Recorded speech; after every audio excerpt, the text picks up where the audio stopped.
In the cold dawn light of a restless city, a homeless boy held a newborn close to his chest, shielding her from a world that had forgotten both of them. But when a judge showed up at his ragged tent the next day, everything changed. This is a story of courage without shelter, compassion without reward, and how a single act of kindness pulled an entire system to its knees. Location: Midtown District, New York City. Time: 7:02 a.m., Thursday, under the gray skies of a waking city. The air buzzed with the early sounds of traffic and hurried footsteps. Between the towering structures of concrete and glass, a small, weather-beaten tent leaned tiredly against a graffiti-stained wall. Within its thin walls, a young black teen huddled, his face marked with the grime of too many nights spent out in the cold. His clothes, tattered and worn, barely offered protection against the biting morning air. Pressed tightly to his chest, he cradled a newborn, wrapped in a thin, fraying blanket that seemed far too delicate to shield the tiny life it encased. The street around them moved indifferently. Businessmen in sharp suits hurried along, coffee cups in hand, their minds already occupied by looming deadlines. Joggers with headphones pounded past, music drowning out the world around them. No one noticed the silent struggle playing out against the alley wall, where survival clung desperately to hope. In the middle of this cacophony, two worlds were about to brush against each other, changing the course of several lives forever. A woman in a dark judge's robe approached with tentative steps, the hem of her garment skimming the wet sidewalk. Her silver hair was pinned back neatly, though a few rebellious strands had slipped free in the morning breeze. Her eyes, sharp and discerning from years spent weighing evidence and pronouncing judgment, softened into a wide, uncertain gaze as she took in the sight before her. She clutched her leather handbag a little closer, her heels clicking softly against the concrete as she drew nearer. The teen's eyes lifted, wary and exhausted, meeting hers with a mixture of defiance and fear. His arms tightened protectively around the baby, as though to shield the child from a threat he could not yet name. The judge hesitated, then crouched down slowly, making herself smaller, less imposing. The city's noise seemed to mute around them, the rush of the world fading into a thick, heavy silence. Passers-by streamed past without a second glance. Their faces blurred into a sea of anonymity, each consumed with personal concerns and private urgencies. Yet here, in the narrow gap between the real and the ignored, a quiet collision of worlds was beginning. It was a moment stripped of fanfare, unnoticed by most, but heavy with the weight of destiny. The judge, feeling the hesitation hanging in the air like mist, offered a small, cautious smile. She spoke gently, her voice barely rising above the hum of the city. Words of reassurance spilled forth, laced with concern and a tender urgency that surprised even her. The teen listened, stiff and suspicious, his body poised to flee at the slightest hint of danger. For a long moment, neither moved. The newborn whimpered softly, a frail sound that seemed to reverberate off the surrounding walls. The judge shifted her weight, reaching slowly into her bag to produce a thick, warm blanket. She extended it towards him with both hands, an offering. No conditions attached. The teen's gaze flickered from her face to the blanket and back again. The silent negotiation of trust began with nothing more than an outstretched hand and an open expression. Finally, with a trembling hand, the teen accepted the blanket, wrapping it gently around the baby. His shoulders relaxed just slightly, though the deep wariness in his eyes remained. The judge exhaled, a breath she had not realized she was holding. She stayed there a moment longer, kneeling on the cold sidewalk, as the first tentative bridge between them was built from silent understanding and shared humanity. Two worlds had collided in the hush of a gray morning. Neither the hardened pace of the city nor the indifferent eyes of the crowd had paused to witness it. But in that small, forgotten corner, beneath the towering shadows of ambition and survival, a new story was being written. It was a story born not of grand gestures or loud declarations, but of a single, quiet moment where compassion overcame distance. If you want to hear the rest of this powerful story and see how a simple act of kindness changed more than one life forever, make sure to stay connected and follow for more. His name was Isaiah Coleman. Born into hardship, Isaiah's earliest memories were steeped in struggle. His mother, a woman of deep strength but frail health, fought to provide for him in a world that seemed determined to stack the odds against them. When illness finally claimed her life, Isaiah was just 9 years old, left adrift in a system that promised care but often delivered chaos. The foster system became his new reality, a revolving door of temporary homes and unfamiliar faces. Each move chipped away at the fragile sense of stability he had tried to cling to. In one home, he was a burden. In another, an afterthought. Some houses were merely holding stations where care was rationed like precious water. Isaiah quickly learned the unwritten rules of survival. Trust few, expect less, keep moving. By the time he was 12, shelters had become more familiar than schools. The crowded bunk beds, the stale meals, the whispered dangers in the night, all formed the backdrop of his adolescence. When even the shelters could not offer space, the streets opened their indifferent arms.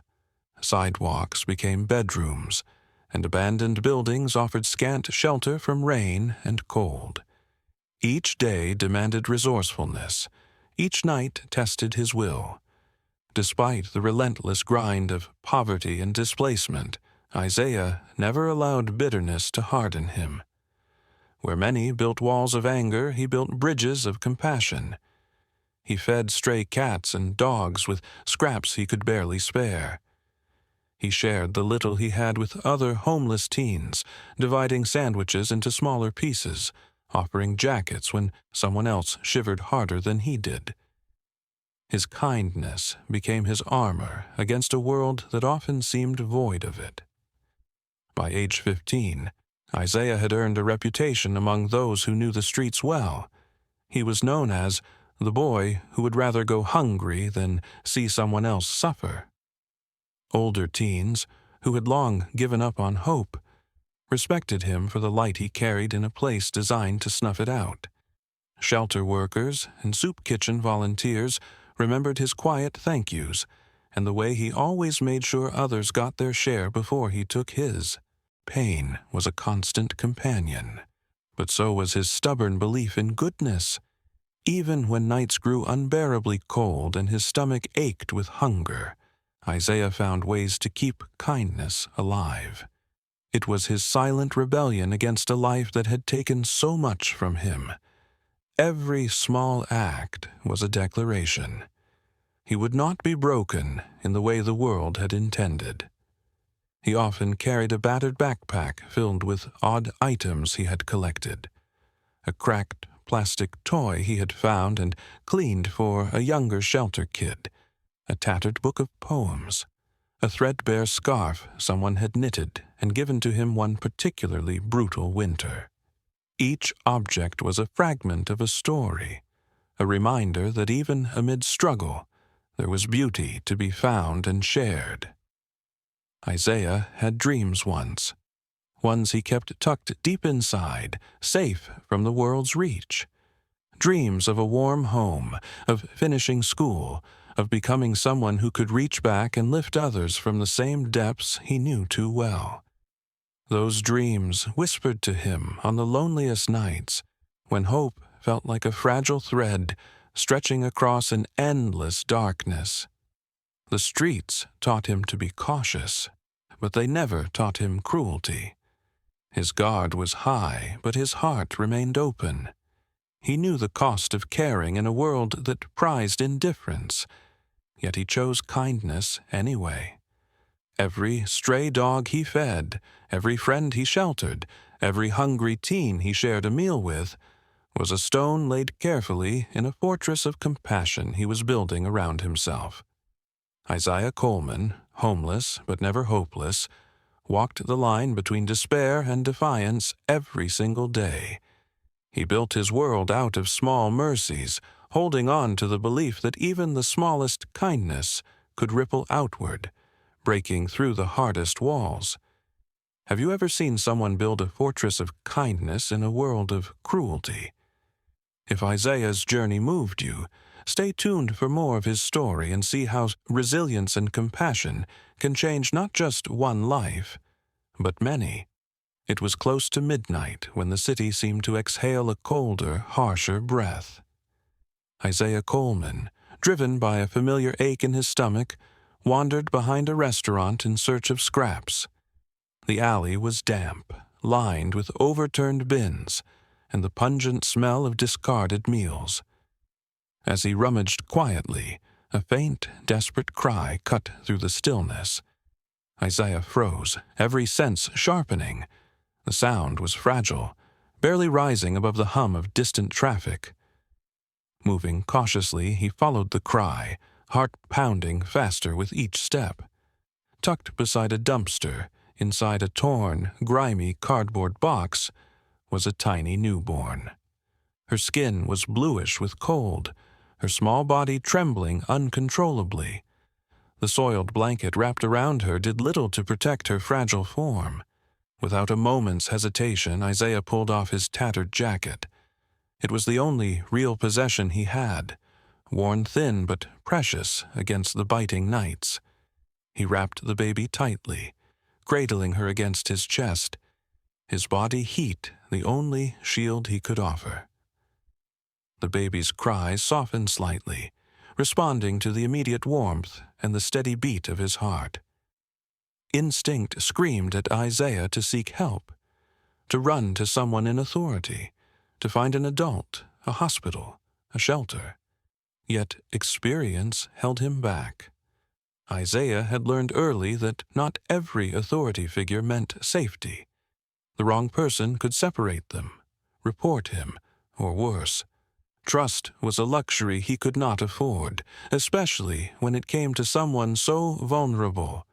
He looked around the alley, his mind racing. No one had seen him. No one was coming. The baby squirmed weakly against him, and Isaiah made his decision.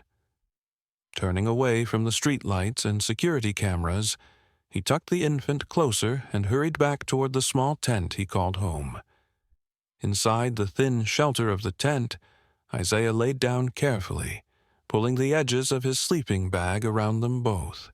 He held the baby against his chest, his arms a cocoon of warmth and safety. The sirens of the city wailed in the distance, a mournful lullaby to a night that felt suspended between despair and hope. Isaiah sang softly to her, snatches of lullabies he barely remembered from his own childhood. His voice cracked from disuse and emotion, but the melody carried a promise. As he sang, he rocked her gently, feeling the rhythmic rise and fall of her tiny breaths against him. Every second that passed felt like a fragile victory against the cold and the darkness outside. He spent the entire night awake, alert to every shiver, every twitch from the baby in his arms. Fear gnawed at him, but resolve anchored him even deeper. He knew the risks of keeping her, knew how dangerous the streets could be, how little he had to offer. Yet in that tent, in that moment, none of that mattered. He had made a silent vow the moment he scooped her from the cardboard box. No one would hurt her. Not while he still had breath in his body. As the hours dragged toward morning, Isaiah watched the sky lighten through the thin fabric of the tent. The baby stirred, her tiny hand clutching at his shirt. He pressed a gentle kiss to her forehead, sealing his promise.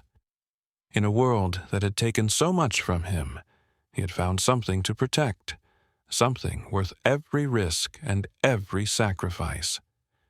Isaiah did not know what tomorrow would bring. He did not know how he would feed her, where he would find the means to keep her safe. What he did know was that he had made a choice, one born from a depth of love and courage that even he had not known he possessed. In the darkest hours of the night, with nothing to his name but his battered soul and a borrowed warmth, Isaiah gave everything he had. He offered hope when there was none. He offered life when the world had turned its back. He offered love when survival alone was already a battle. Have you ever seen someone with nothing offer everything? If Isaiah's courage touched your heart, stay connected for the next part of his incredible journey, where every choice carries the weight of 2 lives instead of 1. By the next morning, the city buzzed with whispers. Among the network of outreach volunteers and emergency medics, a story traveled faster than any ambulance siren. They spoke of a homeless boy, barely older than a child himself, who had been seen cradling a newborn in a battered tent, tucked away between towering buildings. Judge Eleanor Hart heard the rumor during a custody hearing she was presiding over. It was the kind of story that would usually get lost in the endless flood of tragic cases that crossed her desk. Yet this time, something rooted deep within her refused to dismiss it. The details clawed at her concentration, tugging relentlessly at the part of her that had spent decades fighting for the forgotten children of the system. Before the morning session could conclude, Judge Hart made her decision. She rose from her bench, handed her robe to a bewildered clerk, and left the courtroom without explanation. She abandoned neither her duty nor her compassion, but she knew that this moment required something more urgent than procedure. Without her official robe, but carrying the full weight of her humanity, Judge Hart made her way through the cold city streets. She moved past the manicured courtyards and glittering storefronts, searching for the fragile thread of rumor that had pulled her away from the safety of her chambers. The alley where Isaiah's tent stood was easy to miss unless one was looking for it. It was a narrow slice of forgotten space between 2 massive skyscrapers, littered with broken glass and old flyers fluttering like defeated flags. The tent itself was barely more than a patchwork of fabric and plastic, a bubble of hope desperately clinging to the indifferent heart of the city. Judge Hart paused a few feet away, her breath misting in the morning chill. She saw him there, a young boy whose face bore the exhaustion of years, far beyond his age. Isaiah noticed her immediately, his instincts sharpening like a blade. Without thinking, he shifted the bundled baby closer against his chest, his entire body becoming a living shield. The judge took another step forward, slowly, carefully, aware that trust was a currency she had yet to earn. She crouched down, lowering herself to his level, letting her posture speak the words she was too cautious to rush. The city noise faded around them, leaving only the soft rustle of paper and the distant hum of traffic. Her voice, when it broke the heavy morning air, was soft but steady. "Are you the one who found her?" Isaiah's grip tightened almost imperceptibly, his eyes wide and mistrustful. Every line of his body screamed readiness to run. To him, faces of authority had often brought pain, not relief. To him, betrayal had worn many disguises, often hidden behind kind smiles and outstretched hands. He said nothing at first, measuring her the way one measures a storm on the horizon. Judge Hart waited, offering no demand, only the space for him to choose. In that silence, something passed between them. An invisible bridge laid one breath at a time. Finally, Isaiah gave a small, almost imperceptible nod. He did not lower his guard, but he allowed her presence a little closer, a small, trembling act of courage in a life that had rarely rewarded it. Judge Hart looked at the child in his arms. The newborn slept fitfully, her tiny hands grasping at the fabric of Isaiah's worn shirt. The sight twisted something deep inside her, a sorrow sharpened by the knowledge of how easily the world forgot its most vulnerable. Have you ever witnessed a soul afraid of kindness because betrayal had worn the same face too many times? If you want to see how this fragile trust unfolds and what choices will define their paths forward, stay with us for the next part of Isaiah's journey. Word traveled faster than anyone could have expected. By the time the sun climbed higher, a small crowd had begun to form around the alley where Isaiah's tent stood. Pedestrians paused with curious glances, some drawing closer, others lifting their phones to capture whatever might unfold. Within minutes, the scene shifted from quiet discovery to charged spectacle. Police officers arrived first, their radios crackling with updates, hands hovering near their belts as they surveyed the situation. Some spoke in low tones, others exchanged glances thick with suspicion. News vans screeched to a halt along the curb, reporters jumping out with microphones and cameramen hustling to set up angles. The crowd thickened, voices rising, each one feeding off the tension in the air. Where did he steal her from? A woman in a business suit demanded, her voice sharp. That boy should be locked up, barked a man carrying a briefcase, his face flushed with anger. Isaiah flinched with every accusation, his arms tightening protectively around the baby, as though she were the only thing anchoring him to the earth. His mind raced, his heart thudding so loudly it seemed to drown out the growing noise around him. Every cruel word, every suspicious glare pressed down on him harder than the cold concrete at his feet.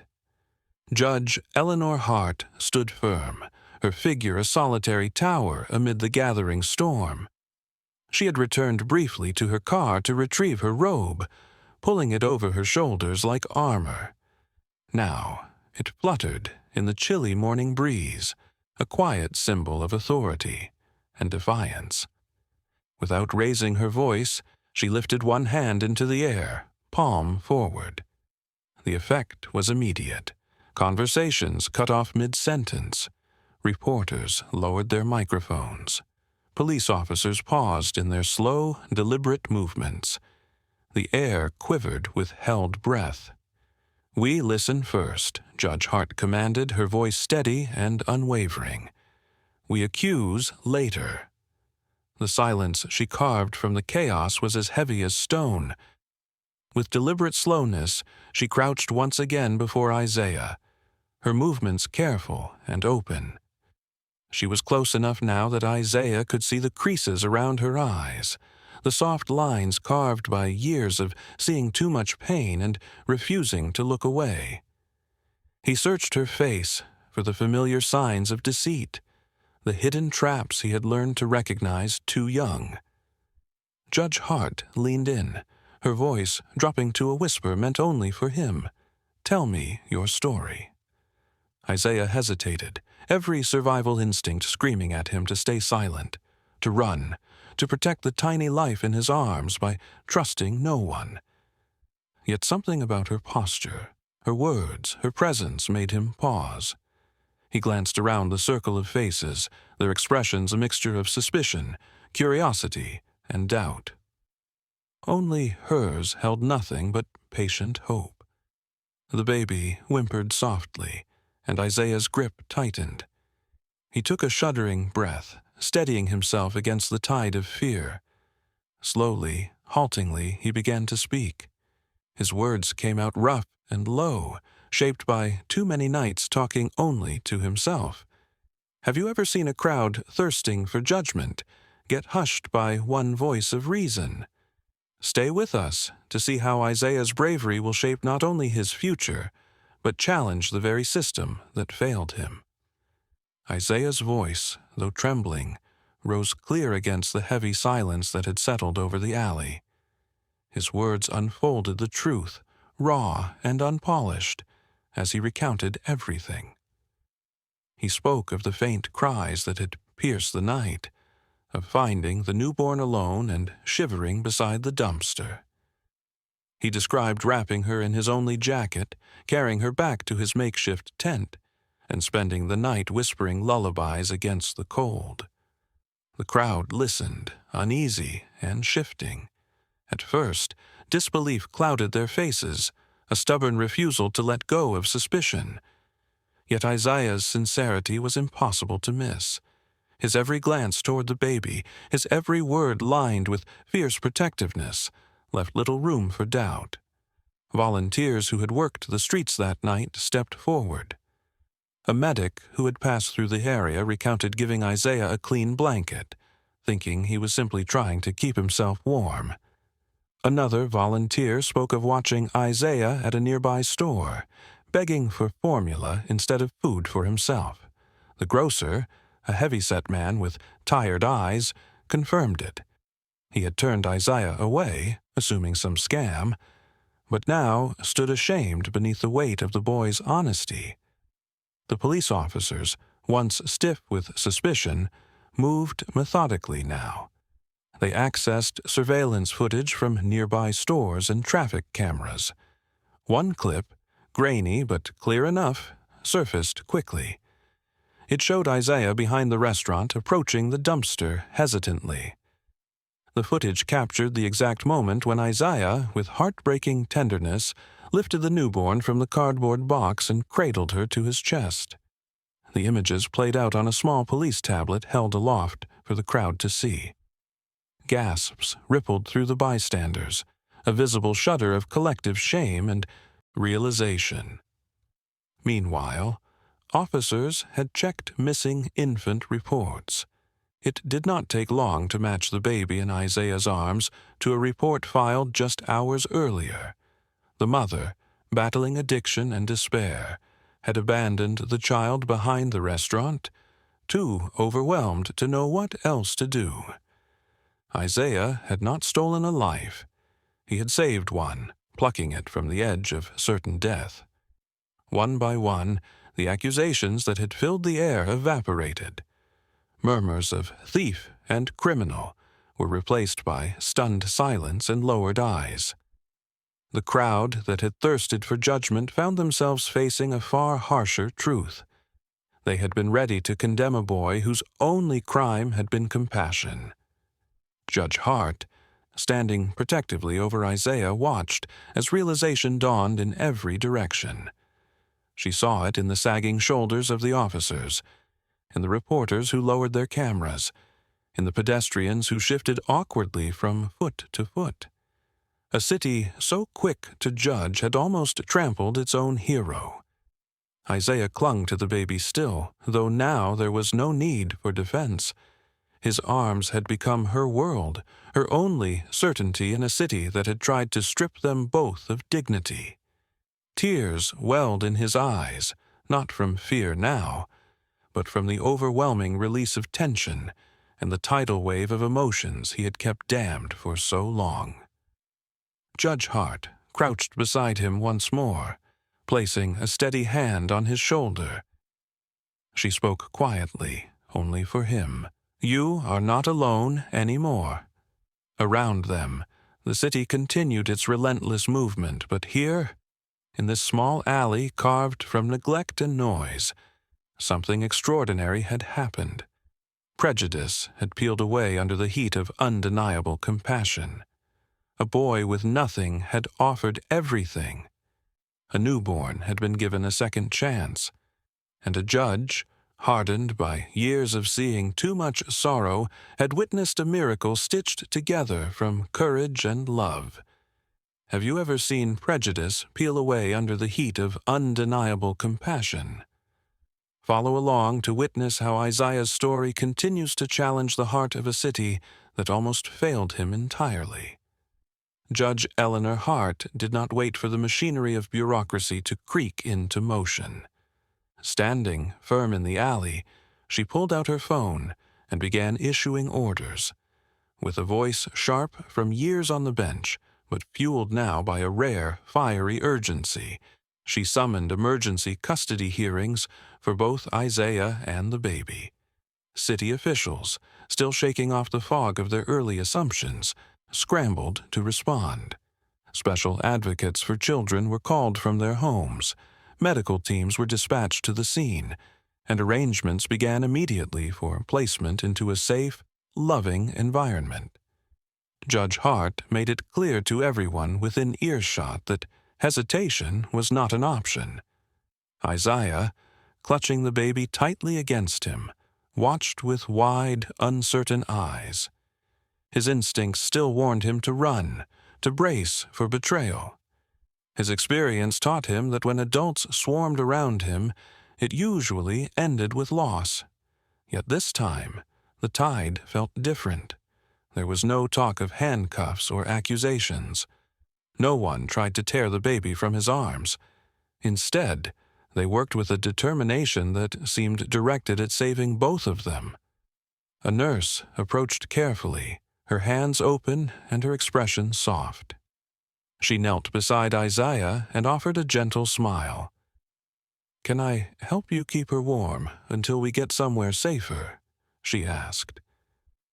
Isaiah hesitated, then nodded slowly. The nurse wrapped an insulated blanket around the baby without taking her from his arms, respecting the bond she clearly saw between them. It was a small gesture, but for Isaiah it felt monumental. It was the first crack in the walls he had spent years building. Judge Hart returned to his side, her eyes steady and kind. "You are going to come with us," she said. "We will make sure you both have what you need. No one will separate you without good reason." Isaiah's throat tightened, words refusing to come. He nodded again, a sharp jerk of his head, and shifted his grip to intertwine his fingers with the baby's tiny ones. The touch grounded him, anchoring him to a reality that felt almost too fragile to trust. An emergency hearing was held in a nearby municipal building, hastily arranged but conducted with the full weight of the law. Judge Hart presided, her voice fierce with purpose. In a room filled with advocates, medics, and city officials, she outlined the facts with crisp authority. "This young man," she said, "acted with greater courage and compassion than many adults 3 times his age. He did not stumble across tragedy and turn away. He acted. He saved a life. And this court will not reward his bravery with more abandonment." Her words hung in the air like a solemn oath. The baby, now sleeping peacefully in Isaiah's arms, remained his constant focus. Even as lawyers debated and social workers scribbled notes, Isaiah cared only for the fragile bundle resting against him. For the first time in years, Isaiah saw adults fighting, not to take from him, but to give. They fought to find him a safe place to sleep, a permanent guardian who would understand his scars, a pathway back to school, and medical care that did not come with a waiting list or a skeptical glance. One official spoke of a foster program designed specifically for teens like Isaiah, one that paired older youth with mentors rather than simply warehouse them. Another promised that the baby would be placed in a nurturing environment, with every effort made to keep Isaiah close if he wished.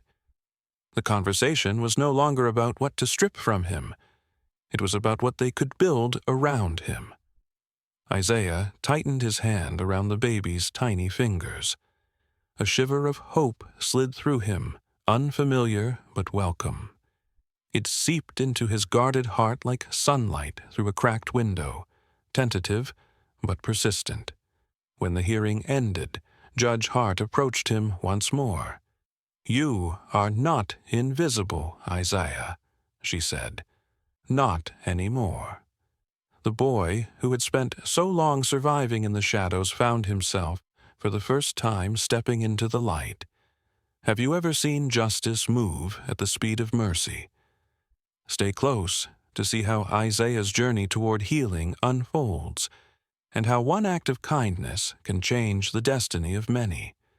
The story spread like wildfire, leaping from local news to national headlines, and then out across the globe. Homeless, teen saves abandoned, baby against all odds, blazed across television screens, websites, and newspapers. Images of Isaiah, thin but unyielding, holding the newborn against his chest, captured the hearts of millions. Social media platforms buzzed with outrage, admiration, and hope. People shared the story not only because it was remarkable, but because it exposed both a failure and a triumph. It was a mirror held up to a society that had overlooked Isaiah until he forced them to see him with nothing but compassion and bravery. Donations began pouring into local shelters and outreach programs. Shelters that had been scraping by on dwindling funds suddenly found themselves with the resources to expand services, open more beds, and provide medical care. Emergency housing projects that had languished in red tape were fast-tracked. Community members formed volunteer groups overnight, determined to make sure that no other child would be left to face the streets alone. The foster care system saw a stunning surge in applications.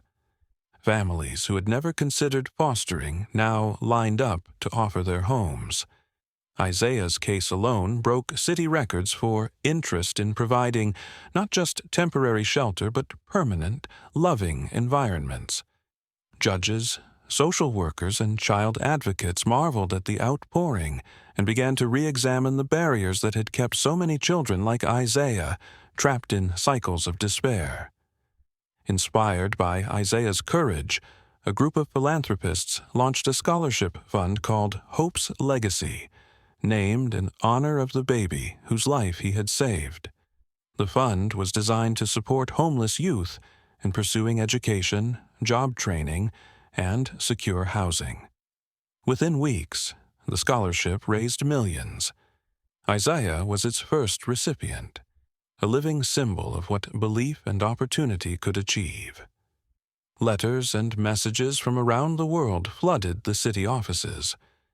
Some came from small towns, others from bustling capitals. People sent clothes, toys, books, and heartfelt notes. Children sent drawings of Isaiah holding the baby, with captions like "Real Hero" and "You Saved a Life." One letter stood apart from the rest. It came on heavy cream paper with a seal that carried the weight of centuries. Pope Francis himself had written a personal message to Isaiah. It read, "You, who had no roof, became shelter. You, who had no bread, gave life. In your heart, you carried the true spirit of humanity. You have reminded the world that compassion is our greatest power." The mayor held a press conference on the steps of City Hall, flanked by leaders of faith groups, educators, activists, and, most importantly, young people who had been inspired by Isaiah's example. Isaiah was there too, though he stood quietly to the side, overwhelmed by the size of the moment. His story had shifted the city's conversation from one of helplessness to one of action. Isaiah, once invisible, had become the face of resilience. His photo hung in shelters and classrooms, not as a symbol of pity, but as a call to action. His journey forced the city to confront its failures, but it also illuminated a path forward, built on compassion, investment, and belief in second chances. Even now, as Isaiah adjusted to his new life with cautious hope, he remained grounded. He continued to visit shelters, often bringing small gifts and messages of encouragement. He knew too well that the line between safety and despair was thinner than most people realized. His goal was not fame or accolades. It was to make sure no one else felt as alone as he once had. Hope's legacy grew with him, expanding into other cities, other communities, carrying the story of one boy's bravery into corners of the world that desperately needed reminders of what was possible. Isaiah had reached through the cracks of a broken system, lifted a life from its edges, and in doing so, pulled a city back to its better self. Have you ever seen one act of courage ripple through millions of hearts? Stay with us as we continue to follow Isaiah's remarkable journey, a living testament to the extraordinary power of ordinary goodness. Today, Isaiah Coleman lives with a foster family who nurtures his every dream and ambition. After years of surviving without trust or stability, he has found a home where love is not rationed but freely given. His foster parents, a retired firefighter and a community nurse, have made it their mission to help Isaiah realize his goal of one day wearing the uniform and saving lives. Isaiah spends his afternoons volunteering at the local firehouse. The firefighters, recognizing a spirit that refuses to quit, have taken him under their wing. They teach him skills, encourage his studies, and remind him every day that strength comes not from armor but from compassion. He attends school regularly now, walking through the halls not as a ghost but as a young man with a future. The baby he rescued has flourished too. She was named Hope, a name chosen not just for the life she was given, but for the life she has inspired in so many others. Adopted by a family who had followed Isaiah's story from the beginning, Hope grows up surrounded by kindness, opportunity, and the unshakable presence of Isaiah, who remains a permanent part of her life. Every year, Isaiah and Hope's families gather to celebrate Found Day, the anniversary of the night when two broken paths crossed and created something beautiful. It is not a day marked by sadness or pain. Instead, it is a jubilant tribute to the resilience of the human spirit and the incredible power of a single choice made out of love. On Found Day, laughter fills the air. Children play, families gather, and Isaiah stands proudly among them, a living testament to the idea that even the smallest act of bravery can alter the course of many lives. Speeches are made, songs are sung, and memories are shared, not to revisit despair but to honor the triumph of love over fear. Isaiah always carries Hope on his shoulders during the final moments of the ceremony, her little arms thrown wide as if embracing the entire sky. Those watching see not just a boy and a child, but a symbol of something greater, the proof that no life is too small to matter, no act of kindness too insignificant to change the world. The city that once overlooked Isaiah now sees him clearly. Murals of him and Hope decorate community centers. Scholarships bear his name. Outreach programs inspired by his story continue to thrive, ensuring that others who once slipped through the cracks now find hands reaching out to lift them. Through it all, Isaiah remains humble. He speaks often about that night, not as a heroic act, but as the natural response of someone who refused to let another soul feel abandoned. He reminds people that heroism is often silent, often unseen, and that anyone, no matter how broken they feel, can still be a force for good. Hope, now old enough to understand parts of her story, beams with pride whenever Isaiah is near. She knows she was not just saved. She was chosen, cradled by someone who had every reason to give up, but instead chose to fight for her life. Every Found Day ends with a simple, powerful tradition. A single candle is lit, and from it dozens more catch flame, until the entire square glows with light.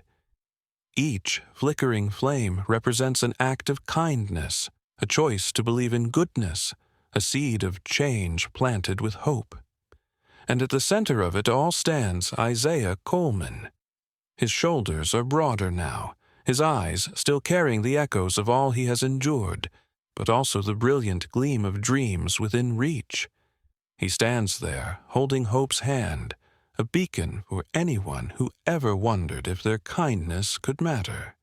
If you believe every act of kindness plants a seed of change, share this story. Someone's life may depend on it.